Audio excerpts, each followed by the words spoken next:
Question 10 on this test review. Write an equation that describes the graph. Okay, easiest way to write an equation, we're dealing with slope-intercept form.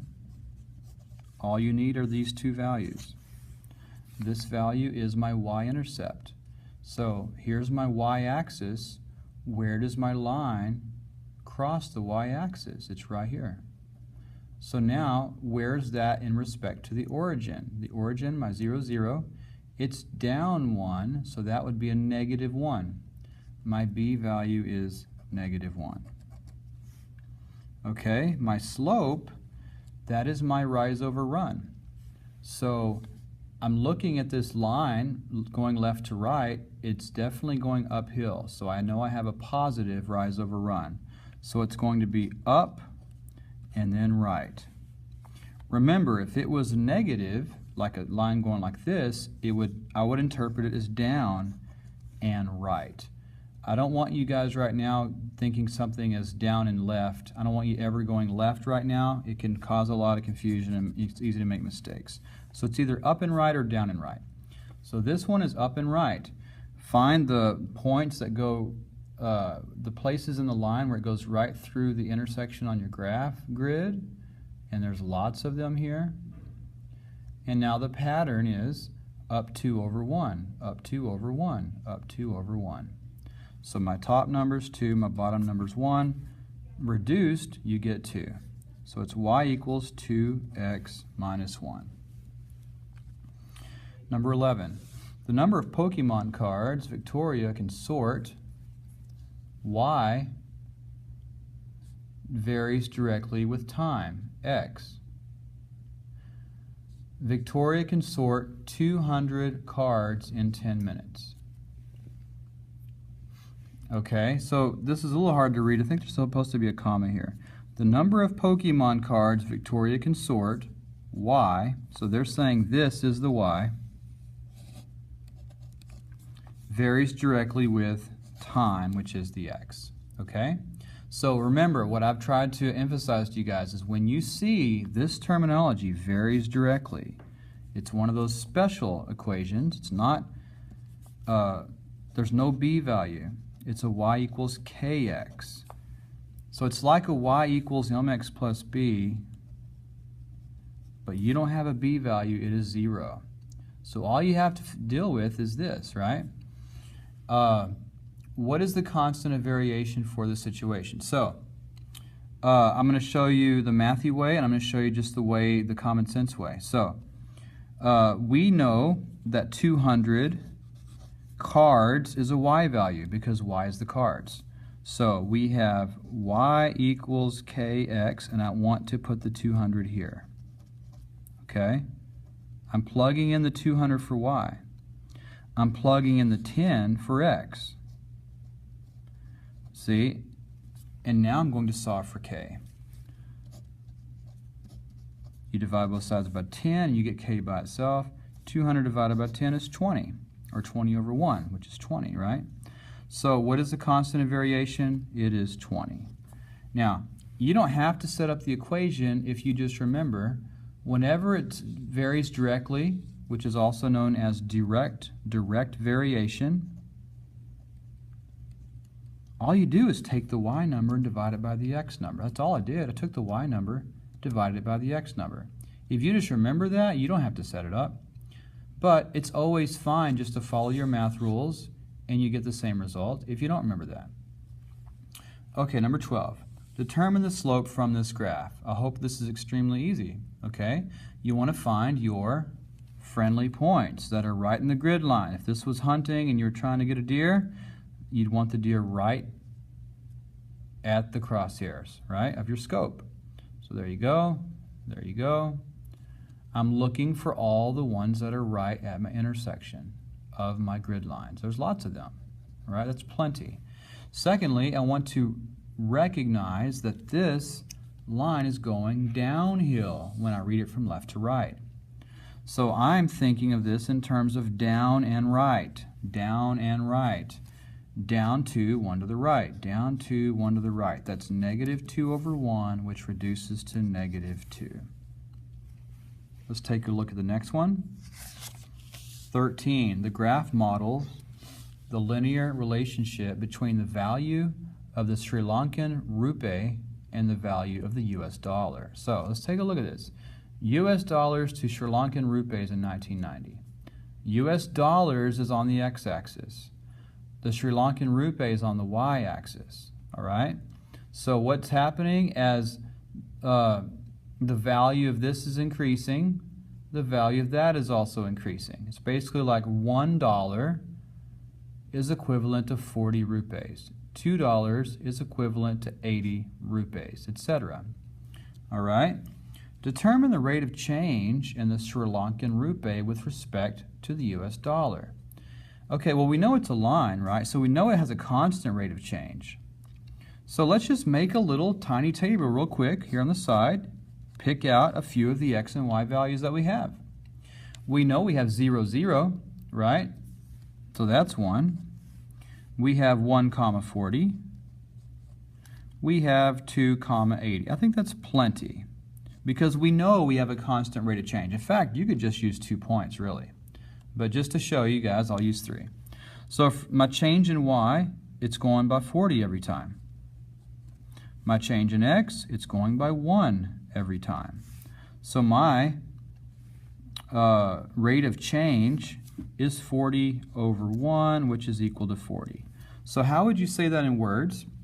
Because they want it in words. They want it with respect to the US dollar. Remember, in words, the change in y over change in x, well, y is the rupee, right? And x is the dollar. So you would say that 40 rupees per dollar. So this y over change in y over change in x is not just numbers. You can also pull the words right off your y-axis, rupee, that's my y words, and put x words on the bottom. Change in y over change in x. 40 rupees per dollar.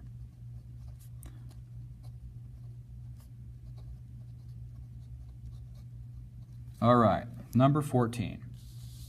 Solve the formula y2 equals m parenthesis x2 minus x1 plus y1 for m. Okay, this is just a little mathiness for us. They want us to get the m by itself. Okay, now honestly, you already know the formula. This is the formula we mentioned. So you know the slope formula. I think it's even on your EOC formula chart. So if I gather some of those, I'll give those to you. Honestly, you can just look at that because this is a little bit silly, but it's something that should be a gimme question after you realize it's not that hard. So you have m times this, so you have m times the x2 minus m times the x1, right? And then you have, actually I don't even want to do that, honestly, because I want the m by itself. So never mind. I'm not doing the distribution. I'll show you why. This is like a literal equation. I'm trying to fit it all. Okay. I want the m by itself. So here's what I do. I focus on m. I don't care about the distribution. I want him by himself. I don't want him mixed up with other numbers, right? So I have two things happening. He's multiplying here, and you're adding this one here. When you do PEMDAS backwards, you got to take care of the adding term first. So I'm going to do minus y1 on both sides. Okay, that cancels. So what do I have over here? I have y2 minus y1. Okay, actually let me write that over here because I'm on the left-hand side. I'm not quite done. So now my last thing I have to do is get rid of this entire thing that's being multiplied. And you can get rid of it in one step. Divide the whole thing by x2 minus x1 on both sides. So that's where you get your y2 minus y1 over x2 minus x1. That is the slope formula. Most of you guys learned that in middle school. So if you just recognize that, you don't have to do any of this stuff. Number 15, what is the slope m of the line passing through the coordinates 1, 4 and negative 5, 4? Very easy. Make a tiny table. 1, 4, negative 5, 4. What is my change in y? Well, if it's not changing, the change is 0, right? What is my change in x? It went 1, and it went down to negative 5. So it went 1, 0, negative 1, negative 2, negative 3, negative 4, negative 5. It went down to 6. So my change in y is 0, my change in x is negative 6, but when you divide that, you just get 0. So the slope is 0. All right? Let's go on to 16. This, I'm going to zoom out because this is all one problem. Which graph represents the line with the same slope as y equals 3x plus 3 and has the same y-intercept as y equals x minus 1? Let me zoom back in. Okay, so this appears really hard at first, but just focus in on what they're saying, and it becomes very easy. We want a line that has the same slope as this equation. Well, what's the slope? What's my m number in that problem? It's this guy. So all they're saying is, I want a line that has a slope of 3. Okay, big deal. Here's my y equals 3x. There's my slope of 3. And I want the same y-intercept as the one in this equation. Well, here's my y-intercept. There it is. I got to remember the minus belongs to that. So they just want an equation that has a slope of 3 and a y-intercept of negative 1. There it is. So when I look at my answer choices, I want to make sure it's crossing the y-axis at negative 1. This one is, this one is, this one is, this one is not. It's crossing at positive 1. He is done. Okay? That's for those students that saw the 1, but they forgot to bring over the negative with it, right? So we got rid of that choice. So my slope of 3, well, I need to change that into my rise over run fraction. That is 3 over 1. And since it's positive, it's going to be up 3, 1 to the right every time, okay? So if I start here, up 3, 1 to the right, I nailed it. Up 3, 1 to the right. This is the answer. If I do this one, this is down 3. Actually, I don't even know what this is. This is down 2, 1 to the right. Down 2, 1 to the right. That's not correct. Okay? This one is up 2, 1 to the right. Up 2, 1 to the right. So that's not it either. So there you go. Just a process of elimination, and it becomes really easy. All right, 17. Sean's wages vary directly with the hours he works. Sean was paid $282.75 for working 39 hours. How much money will he be paid for working 20 hours? Okay, again, when you see the words vary directly, you're thinking, oh, it's one of these, and I don't have a b value. Or again, it has the special name, y equals kx, right?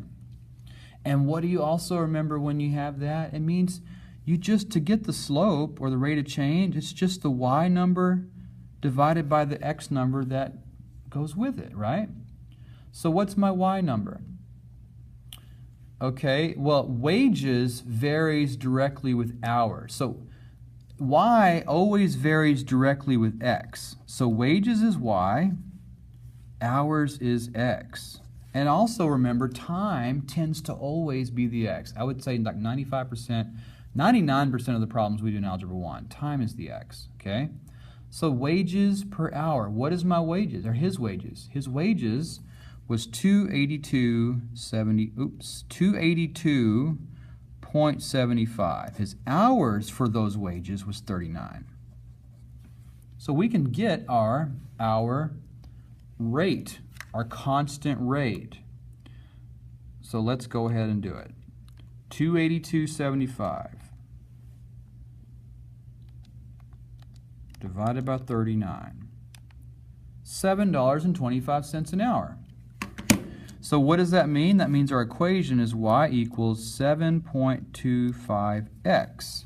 So now they ask us the question, how much money would he be paid for working 20 hours? Well, it's just 725 times 20 because ours is a new x number. So do 725 times 20, $145. There you go. Number 18, look at the table of values. Okay, there it is. Write an equation that describes the relationship between the values. Okay, again, I really think it's easier visually to do the table vertically, and it's not too, doesn't take too much to rewrite it. Okay, now I can do my change in y over change in x. But if you're comfortable doing it this way, that's fine. So from 2 to 4, a change of 2. A change of 2 again, and again, and again. It's changing by 2. That's my change in y, the top number. My change in x, negative 1 to 0. It changed by 1, again, and again. So, write an equation that describes the relationship. Well, I know my slope, or my rate of change, is 2. 2 divided by 1. So I have y equals 2x. How do I get my b value? Well, if you remember, the y-intercept, or the b value, is whatever you have for y when x is 0. So you actually find it right here. There you go. That's my equation. Okay, number 19. Find the slope of the line containing the points negative 3, 7 and negative 3, 1. Again, tiny table. Negative 3, 7, negative 3, 1. Now this is a little bit interesting. We'll go through it and explain it. How did my y's change? From 7 to 1, it went down 6. How did my x change? It didn't change. So what value goes with nothing? The value 0. The change in y is negative 6. The change in x is 0. You can't divide by 0. And what happens when you put that in the calculator? Negative 6 divided by 0 gives you the weird one that I've told you about over and over. This is an undefined slope. That's the slope. There is no slope. It's undefined. This is one of those vertical lines. Okay? This is a vertical line. It has an undefined slope. All right. 20. What is the slope of the line whose equation is 5x plus y equals 6? Again, like I did earlier on the last video, you could type this right in, and maybe I'll do it. We'll see how time is. But right now, real quick, I'm just going to solve for y because it's much faster if you're getting comfortable with that. This is a one-step problem, okay? Here's y. You got to get him by himself, so move this guy. Opposite of a 5x is minus 5x. Do that on both sides. You have y equals minus 5x plus 6. And I'm writing that in that order on purpose because I want it to be in the order of y equals mx plus b. They want the slope. That's my slope. It's negative 5. Okay? Now, if you really, really struggle, graph it. This is one that you really shouldn't graph. But say the one on you see one that's harder than that. It's really hard to solve for y. Go to the screen, hit delete, go to 6, type in your equation the way you see it, 5x plus y equals 6 in our case. 5x plus y equals 6.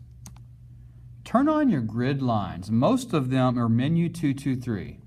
Menu, 2 for view, 2 for grid, 3 for line grid. Look, you can just count right on your screen if you want to. It's down 5 over 1. Down 5 over 1. Hold on. There it is. I was on the wrong one. I was like, wait, it doesn't work. It does work. It's right here and it's right there. Down 5, 1, 2, 3, 4, 5 over 1. Down 5, 1, 2, 3, 4, 5 over 1. So whatever method works for you, just use that method. 21, Daniela is moving from San Antonio to New Orleans. She pays $75 to rent a moving truck plus $25 for every 100 miles that she drives it. Draw a graph that represents Daniela's cost for her 550-mile move to New Orleans. Okay, so she pays the $75 one time. That is my B value. Let's get our equation first. So she pays the 75 miles once. So that's my y equals something x plus 75. Okay. So what that means on the graph is before she even drove any miles, she's already paid 75 bucks. At mile 0, she already paid 75 because that's what she had to pay just to get it out of the parking lot, right?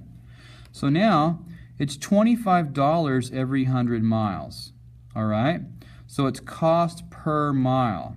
Okay, you see the word every here? This is telling you, hey, we're dealing with slope. Now, not one of these numbers is slope. Both of these numbers create the slope. It's literally dollars per mile. When you do your 25 divided by 100, that's going to give you your slope. So 25 divided by 100, you could put it in the calculator, but it's basically 1/4, right? So you're paying $1 every 4 miles. So from here, we have 500 miles. Okay, so we could do a little math here and say, okay, well, if it's $1 every 4 miles, how many dollars is it for 500 miles? Let's do that. Let's go ahead and calculate our slope. Is basically, this might be a situation where you could even put a decimal here, 1/4, because it's basically 25 cents, right? 25 cents a mile, that's what it really is. 25 cents a mile. So let's plug in the 500. 500 times 25 cents gives me $125. So, but remember, I already paid the 75, so I have to do $125 plus my 75. So on the graph, it's going to be $200, right? So let's go to $200. There it is. The next one's going to be a little bit off the line already, but we'll do one more. Or actually, we'll do, how about we do one in the middle? Like, how about, this would be, let's see, this is going by hundreds, right? Let's do 300. See if we get a point here in the middle. So 300, if I put a 300 here, 25 cents times 300 plus 75.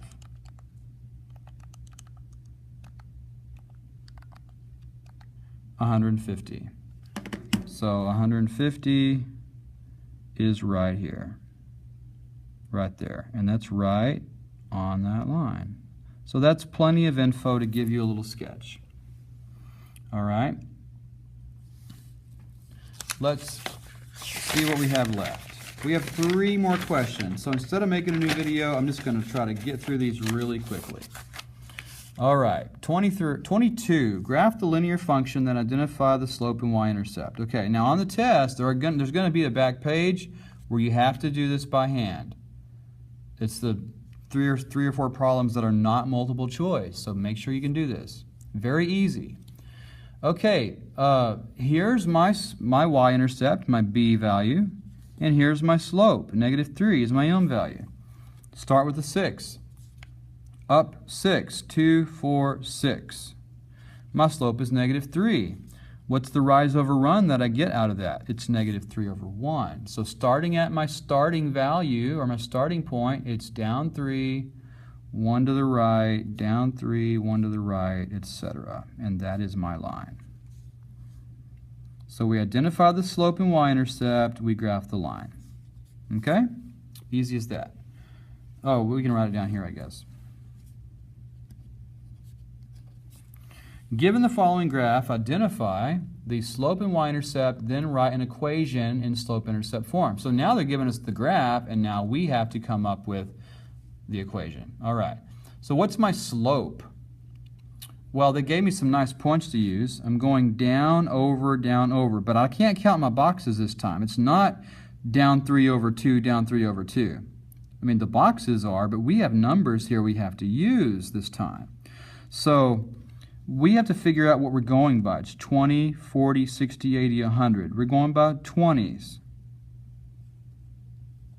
Okay? So you could do your y2 minus y1 equation here. That might be a way to do this. Or you could basically write down some points and put them in a tiny table. For example, here I have 0, 80. That's a point I can put in my tiny table. And I have 1, 120, since I'm going by 20s. And I have 2, 60. So you could just pick 2 points and do this, or you could pick 2 or 3 points and do this. Either way is fine. 80 to 120.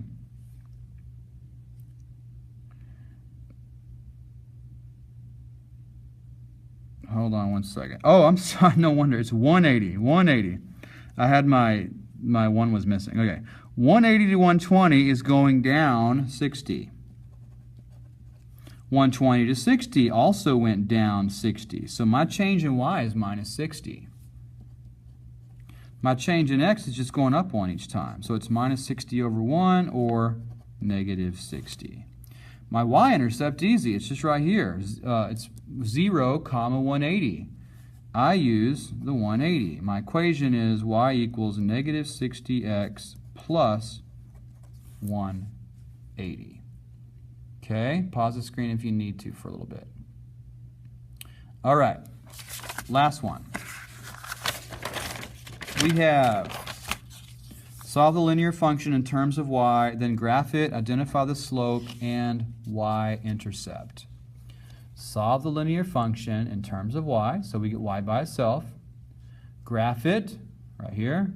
Identify the slope, the m value, and the y-intercept. Okay, let's solve for y. So I'm going to go down here to the bottom. I'm rewriting it here, and I have a lot of room here at the bottom. So I'm going to do it down here where there's some room. So I'm solving for y. Here's my y. Now I'm multiplying with the negative 4. I'm combining with a positive 2x. This is the one I move first because I'm doing PEMDAS backwards. I'm doing it backwards, so I deal with my add or subtract term. So minus 2x, cancel. I rewrite it. I have negative 4y, and I want to put it in LMX plus b order, so negative 2x plus 12. Now I divide everything by negative 4. Canceled. I have y by himself. Careful here. 2/4 is basically 1/2, right? But a negative divided by a negative gives you a positive 1/2. So 1/2 x. 12 divided by 4 is 3. 12 divided by negative 4 is negative 3. That's my equation. What is my slope? It's 1/2. What is my y-intercept? It's negative 3. Okay? I filled that in here. Let's use that to graph. Down 3, there's my y-intercept. Up 1, 2 to the right. Up 1, 2 to the right, and so on. If you want to finish by going down 1, 2 to the left, the other direction you can, or you can just use a straight edge or a piece of straight paper or something to get it. And then sketch it, done. So my equation was y equals 1/2 x minus 3. Zoom out, there's that one.